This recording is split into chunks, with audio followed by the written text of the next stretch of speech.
बहुत साल पहले की बात है। एक छोटा सा गांव था जहां कच्चा रास्ता था और चारों तरफ पीपल के दरख्त थे।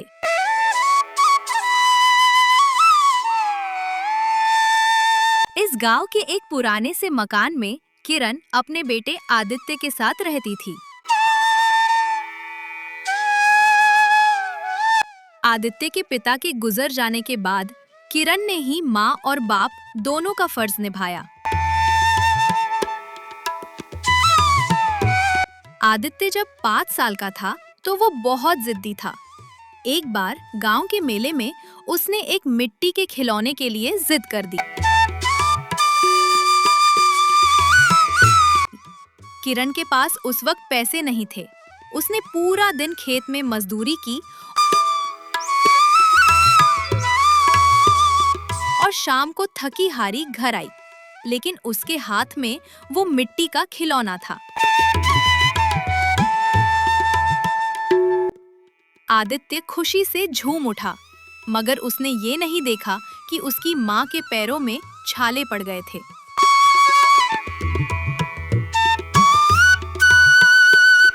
वो दोनों अक्सर रात को आंगन में सोते थे। आदित्य तारों को देखकर पूछता, माँ, क्या पिताजी उन तारों में हैं? हाँ बेटा, वो वहाँ से तुम्हें देख रहे हैं और चाहते हैं कि तुम एक दिन उन तारों की तरह चमको। वक्त तेजी से गुजरा। आदित्य अब 18 साल का हो गया था। उसने गांव के स्कूल में हमेशा टॉप किया।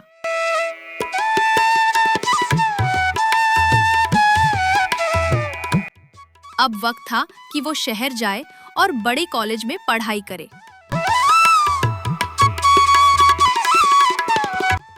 लेकिन शहर की फीस और रहने का खर्च बहुत ज्यादा था।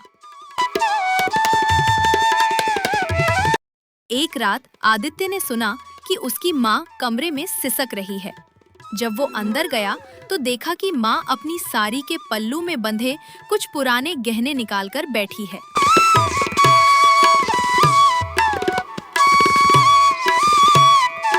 माँ, ये क्या है?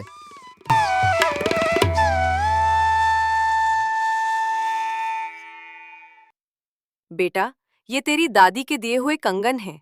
इन्हें बेचकर तेरी पहली साल की फीस भर जाएगी। तू फिक्र मत कर, मैं खेत में काम करके बाकी का इंतजाम कर लूंगी।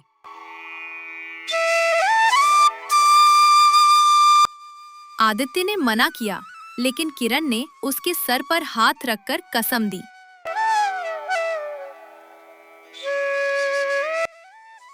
अगर तू शहर नहीं गया तो मेरी सारी उम्र की मेहनत मिट्टी में मिल जाएगी।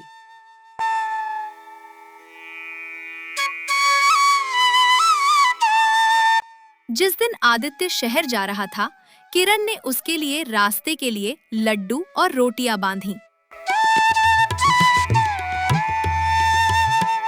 बस स्टैंड पर खड़ी होकर वो तब तक हाथ हिलाती रही जब तक बस धूल में गुम नहीं हो गई।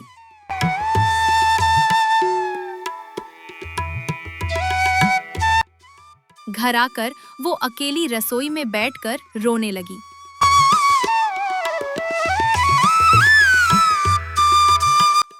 क्योंकि घर अब बिल्कुल खामोश हो गया था। शहर पहुंचकर आदित्य पहले तो रोज फोन करता था।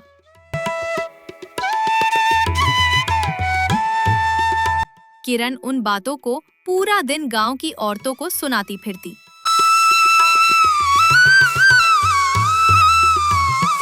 माँ, आज मैंने ये सीखा। माँ, आज मैंने ये खाया।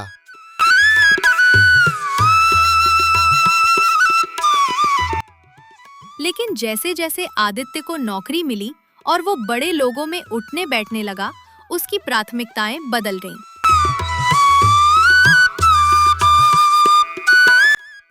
उसमें एक अमीर घराने की लड़की अंजलि से शादी कर ली।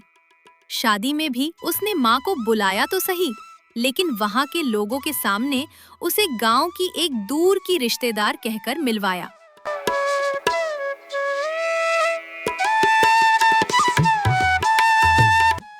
ये गांव की एक दूर की रिश्तेदार हैं। किरण ने ये सुन लिया था, लेकिन उसने कुछ नहीं कहा। उसने सिर्फ आदित्य को आशीर्वाद दिया और चुपचाप गांव वापस आ गई।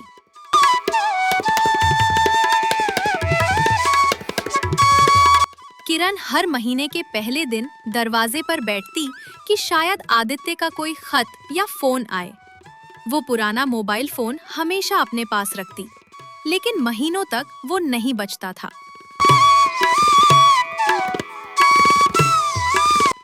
आदित्य अपनी नई परिवार और करियर की दौड़ में इतना मग्न था कि उसे ये भी याद नहीं रहा कि माँ बूढ़ी हो रही है और उसकी नजर कमजोर हो रही है।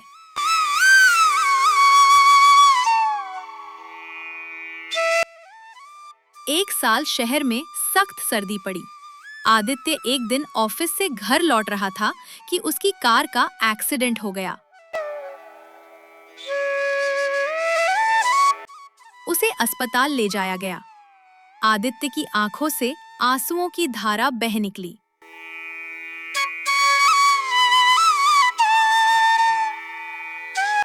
उसे एहसास हुआ कि पूरी दुनिया एक तरफ और माँ का दिल एक तरफ। जिस माँ को उसने दुनिया के सामने पहचानने से इनकार कर दिया था, वही माँ हजारों मील दूर बैठकर उसकी तकलीफ महसूस कर रही थी। ठीक होते ही आदित्य ने सब कुछ छोड़ दिया। वो सीधा गांव पहुंचा। घर की हालत खराब थी, दीवारों से प्लास्टर उतर रहा था। उसने देखा कि आंगन में किरण बैठी है। उसके हाथ में वही मिट्टी का पुराना खिलौना है जो उसने बचपन में दिया था।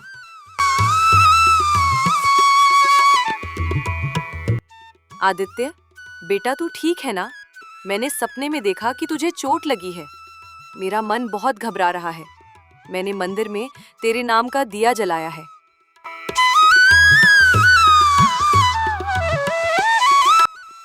माँ, मुझे माफ कर दें, मैं भटक गया था।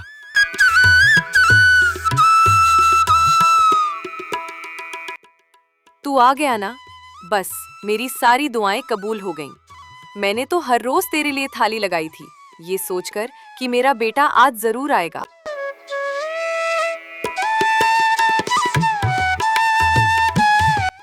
आदित्य ने वहीं रहने का फैसला किया। उसने गांव में एक छोटा सा स्कूल खोला और अपनी माँ की सेवा में लग गया।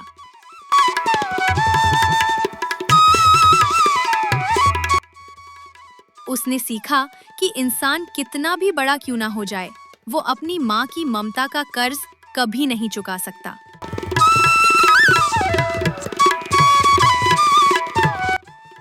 आदित्य ने अपनी माँ का हाथ थामा और आसमान की तरफ देखते हुए मुस्कुराया। मैं कामयाबी के नशे में इतना अंधा हो गया कि उस हाथ को भूल गया जिसने मुझे चलना सिखाया था। उसे समझ आ गया था कि दुनिया की हर दौलत फानी है, मगर माँ की ममता का साया हमेशा रहने वाला सुकून है। अगर आप भी अपनी प्यारी माँ से सच्चा प्यार करते हो, तो इस दिलचस्प कहानी को लाइक करो और हमारे चैनल को सब्सक्राइब करना मत भूलो।